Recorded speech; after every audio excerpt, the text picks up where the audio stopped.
Yan, hello po. Isa pong palang araw muli sa bawat isa sa atin. Okay? Yan pong binabati ang bawat isa sa atin. Sa lahat po nung naaabot ng atin pong gawain, ang ating pong programa. Magandang umaga, magandang tanghali, magandang gabi, hapon, nilalahat ko na yan. Kaya pagpati. So, salamat sa Panginoon at nawa po ang aking dalangin ay saan man kayo naroon ay nasa mabuti pong kalagayan ang bawat isa sa atin. Okay, so tayo po ay magtutuloy na sa ating pong pag-aaral sa aklat po ng Santiago. We are now in the chapter 4. Yan, salamat sa Panginoon. Salamat sa inyong patuloy na pagsubaybay sa ating pong programa, sa ating pong gawain ng pagpapalakasan sa isa't isa. James chapter 4 verse 1 and 2, atin pong pag-aaralan, pagbubulayan. Babasahin ko po, James chapter 4, verse 1 and 2. Ano ang pinagmumulan ng inyong alitan at paglalaban-laban? Hindi ba't ang masamang nasa na na namumugad sa kalooban ng bawat isa sa inyo at pawang nagkakalaban-laban? Mayroon kayong pinakamimithi, ngunit hindi nyo makamtan. Kaya't papatay kayo kung kailangan. Mapasya inyo lamang ito. Dahil sa inyong pag-iimbot sa mga bagay na hindi inyo, kayo'y nagkakagalit-galit at nagkakalaban-laban. Hindi ninyo makakamtan ang inyong minimithi sapagkat hindi kayo humihingi sa Diyos. Yan, atin pong pagbubulayan sa oras pong ito ay pinagmumulan ng pagkagalit o pagkakalaban-laban. Pinagmumulan ng kaguluhan, Sa English po kasi ay conflict, pinagmumulan ng, so siguro gawin natin, pinagmumulan ng paglalaban-laban. Pinagmumulan ng paglalaban-laban.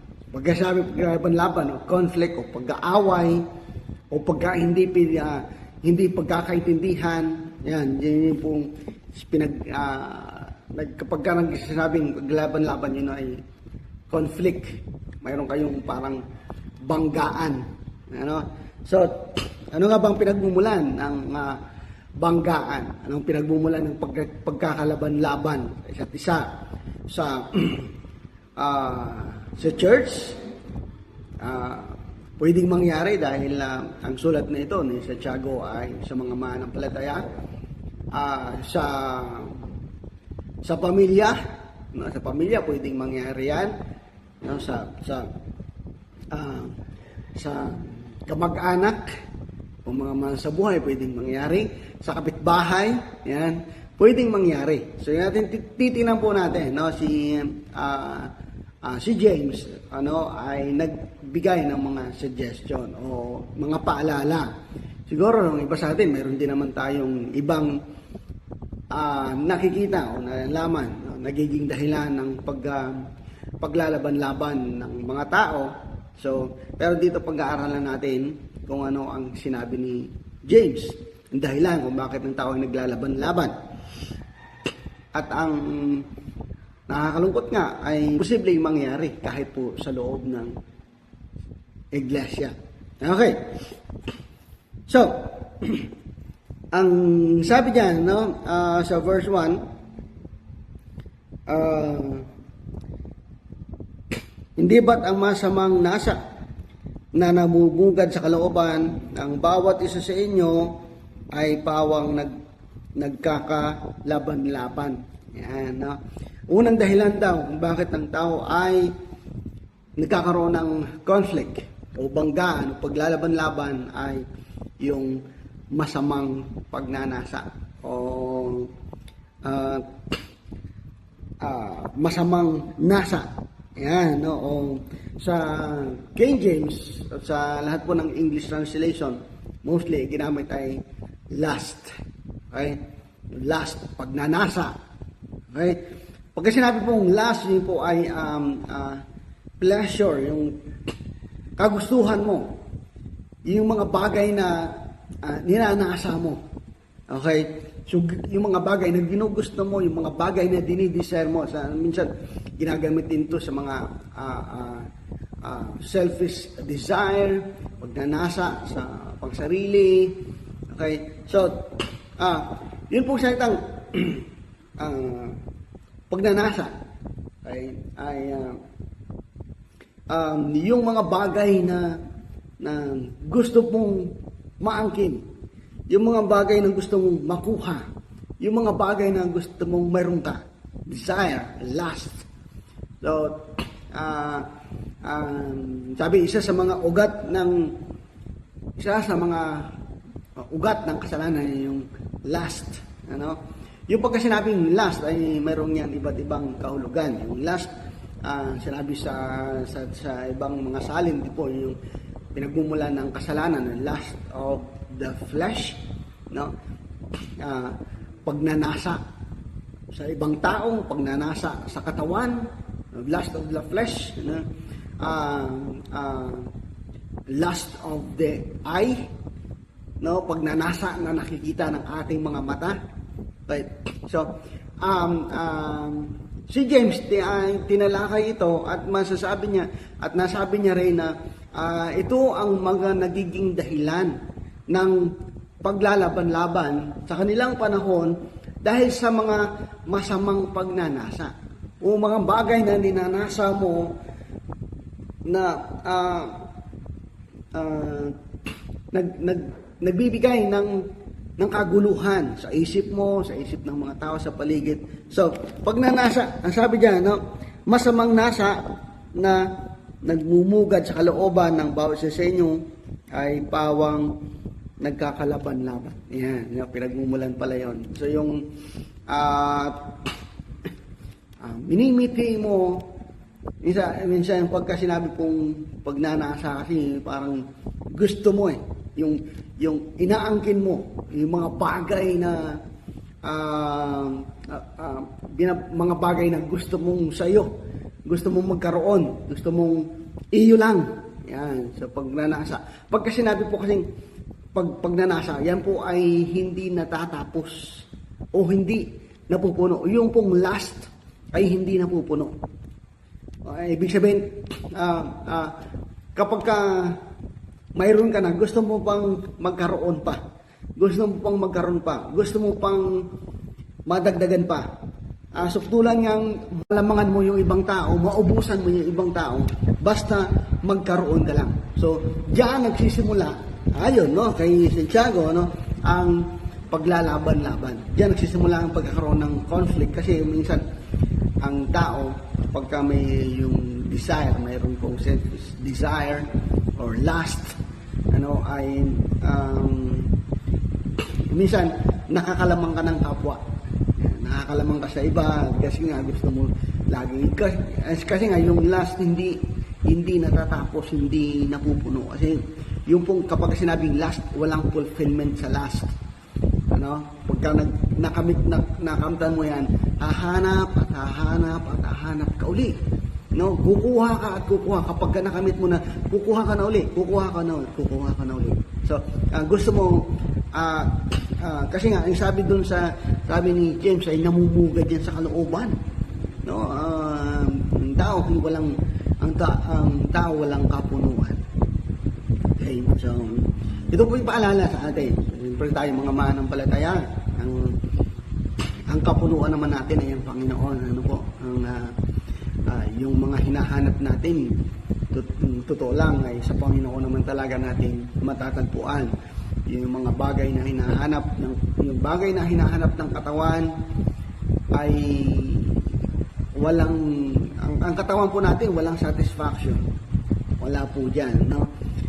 Only God can satisfy us, ang Diyos lang ang kayang makapuno ng mga kakulangan natin. Kasi kung titingnan natin ang daigdig, kung ihahambing natin ang ating sarili sa iba, ay makikita natin na sobrang dami ng kulang natin.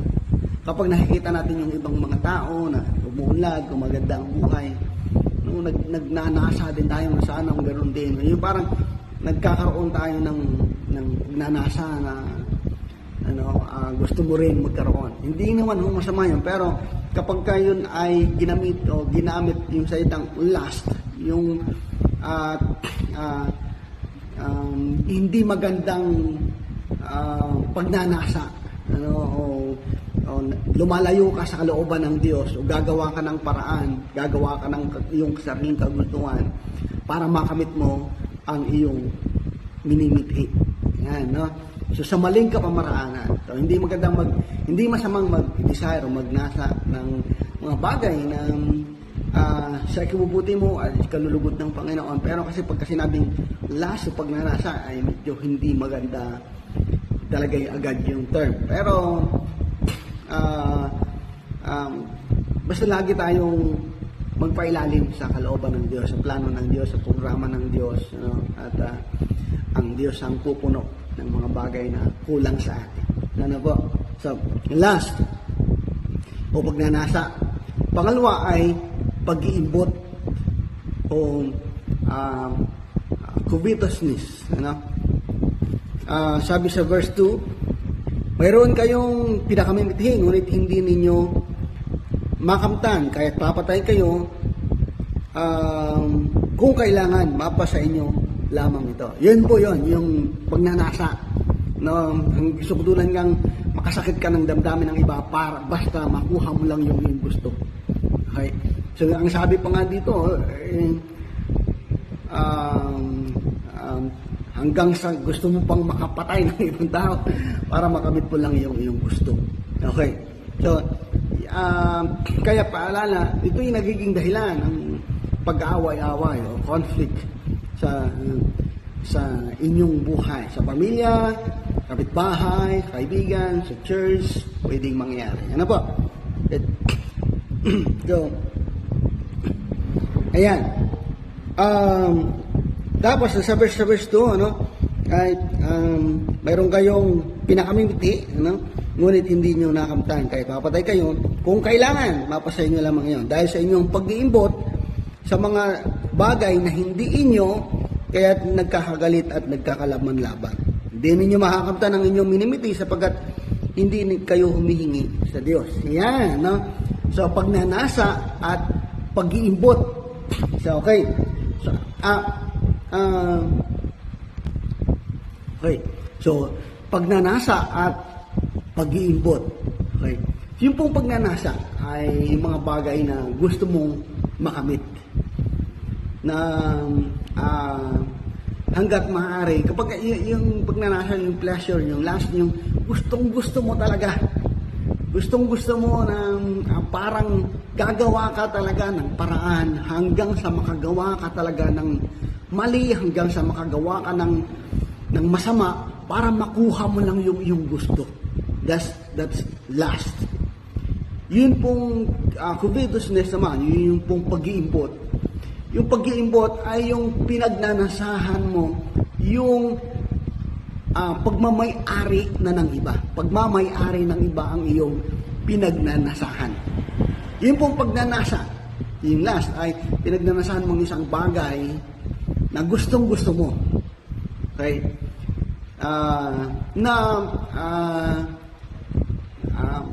Hindi mo alam kung paano makukuha. Hindi mo alam kung paano magkakaroon. So kaya minsan ay dahil hindi mo kayang kunin o hindi mo kayang makuha sa mabuting paraan, ay gagawa ka ng masama na nakawin mo na lang o kaya naman ay gagawa ka ng ibang paraan na hindi kalooban ng Diyos. Okay? So, ito namang pag-iimbot ay pinagnanasahan mo ang mga bagay na pagmamay-ari. Pinagnanasahan mo ang mga bagay ng pagmamay-ari ng iba. Ayan, no? Yung pag-iimbot, isa sa kabilang sa mga 10 utos, no? Pang 10 utos po. Yan tayo, no? Huwag mong pag-imbutan, ang asawa, ang pagmamayari ng iba, no, baka, hayop, lahat ng mga hayop, no. Yung sabi yan sa Exodus chapter 20. Basahin lang po natin ng saglit, no? Mabilis lang, no. Exodus 20, verse 17. Huwag ninyong pag-imbutan ang sambahayan ng iyong kapwa. Okay? Ibig sabihin may-ari, ano? Huwag ninyong pag-imbutan ang sambahayan ng iyong kapwa, ang kanyang asawa, mga alila, mga baka, asno, o anumang pag-aari niya, o anumang pag-aari. Yan, yun po yung pag-imbot, no, covetousness, no. At pinagnanasahan mo, pinag-iimbutan mo ang pagmamay-ari ng iba. Yung asawa, may asawa, wag mo, alila o katulong, basta may pagmamayari ng iba, wag mo nang pag-iimbutan, wag mo nang pagnasahan, kasi may-ari na yan eh. Okay? So, yun po yung pag-iimbot. Okay? So, actually, lahat yan ay tinutulak yan ng lust, desire, you know, selfish desire, fleshly desire, na kung alin pa naman yung may-ari na, yung pa naman ang gustong-gusto mo, ano, may-ari na nga eh. Okay? Parang bata lang. Kaya pag mga bata, kahit tambakan mo yan ng laruan, pag mayroon niyang makakita ng ibang batang may dala na ibang laruan, aagawin niyo. Hey, bakit gano'n? Na-obserbahan ko lang yan sa aming bata. Ano? Kahit marami ang laruan, pagka may nakakita ng ibang bata na may dalang iba na laruan, ay iiwanan niya yung kanyang mga laruan at kukunin yung laruan ng iba. Pang bata, laruan ko lang kung sa matanda bakit gayon din. No? Sa mga may edad na, pinagnanasahan pa yung mga bagay na may-ari naman na. Di ba? So, yun po yung salitang pag-iimbot, pagnanasa sa mga bagay na pag-aari na ng iba. Okay? So, yung last ay pagnanasa sa mga bagay na gusto mong makamit.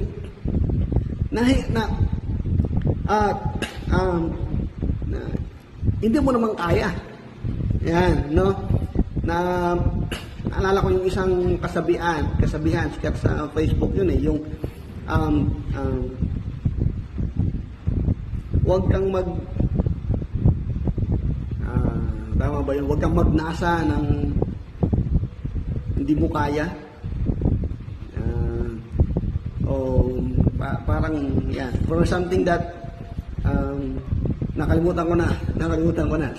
So by the way, so, parang gano'n, yung hindi mo makaya, huwag mo nang masyadong pakanasahin. Okay? So, masiyahan ka, makontento ka sa mga bagay na mayroon sa iyo. Yan, no? At i-explore mo at i-enjoy at i-develop kung kaya, ano? Para mas lalong lumago at umunlad kung ano ang mayroon sa atin. So, tayo naman pinagpalahan ng Diyos, hindi naman tayo pinababayaan ng Diyos, no? Yung mayroon sa atin, yung kalooban ng Diyos, mararanasan natin araw-araw yan, no? So, at ang Diyos ang nakakapuno lang lahat ng kakulangan natin. So, kung titingnan natin sarili, kulang po talaga. At ihambing natin sa iba, manlulumo ka lang, malulungkot ka lang. Ganyan ang buhay. Pero kapag nagsa Panginoon ka, masiyahan ka sa paglilingkod sa Panginoon, sa pananampalataya sa Panginoon, hindi ka pababayaan ng Diyos. Yun, no? So, pagnanasa at pag-iimbot, yun ang nagiging dahilan ng kung bakit nag-aaway-away ang pamilya, sa kapwa mga nanampalataya, kung mayroon, and diapering, no? Wala naman po sanang ganun, no? So sa pamilya may ganon, ano? So kaya nagkakagulo yung pamilya, nagkakagulo yung magkakamag-anak kasi inaangkin yung iba, inaangkin yung lupa, inaangkin yung ari-arian, inaangkin yung mga gamit, yan, no? Hindi na lang magbigayan. So minsan kahit maliit na bagay, maliit na gamit, kutsara, baso, so nagkakaaway-away kasi minsan pinag-iimputan talaga minsan inaangkin, ano? Inaangkin yung mga bagay na hindi sa kanila. Yan, at minsan pinag-aawayan at pinanindigan pa nga yan minsan, pinagkakaguluhan pa. So by the way, ito naman po yung mga paalala, and I'm praying and hoping na wala namang ganyan sa atin. Ano po? So salamat sa Panginoon at salamat sa inyong pakikinig at panonood. Patuloy natin suportahan ang ating pong gawain, ating pong Facebook page, yan, paki-like, at paki-share, hindi po yung ating pong YouTube account. Okay po, salamat sa Panginoon. Saglit po tayong manalangin. Aming dakilang Diyos na makapangyarihan sa lahat, nagpapasalamat po kami sa pagkakataon po na kami ay nagkaisa muli at nagpalakasan sa isa't isa sa magitan ng iyong mga salita. Panginoon, salamat po at humihingi kami ng tulong at ng biyaya mo, Panginoon, sa amin. Nanawa, Panginoon, sa lahat ng oras at pagkakataon kayo'y aming maparangalan. Ang mga bagay na wala sa amin at nakikita namin sa iba, Lord God, matuto kaming masyahan sa mayroong kami at matuto kaming makigalak sa mga taong nagtatagumpay sa mga buhay. Yung mga bagay na nakakamta nila sa kanilang mga buhay ay makigalak kami, Panginoon, sa kanila. Tulungan mo po kami, Panginoon, na masyahan kung anong mayroon sa atin. At mga bagay na mayroon ang iba ay hindi na namin pag-interesan pa. Tanip ay magkaroon kami ng totoong kapayapaan, totoong kaganakan, totoong pag-asa, at totoong kapunuan, Panginoon, sa inyo. Salamat po, Panginoong Jesus. Salamat, Ama, sa inyong pagmamahal.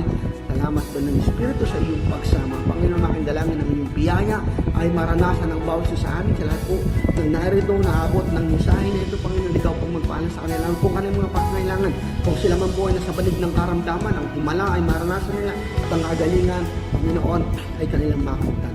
Kung ba sa amin, Panginoon, may mahigpit na pangangailangan pinansyal sa pangalan ni Jesus, ang biyaya mo, ang durungawan ng mga langit ay buksan mo at ibuhos, Panginoon, upang matugunan ng mga pangangailangan ng bawat isa. Sa inyo po ang lahat ng kapurihan at kapasalamatan sa pangalan ni Jesus. Amen. Amen. Salamat sa Panginoon. God bless us all.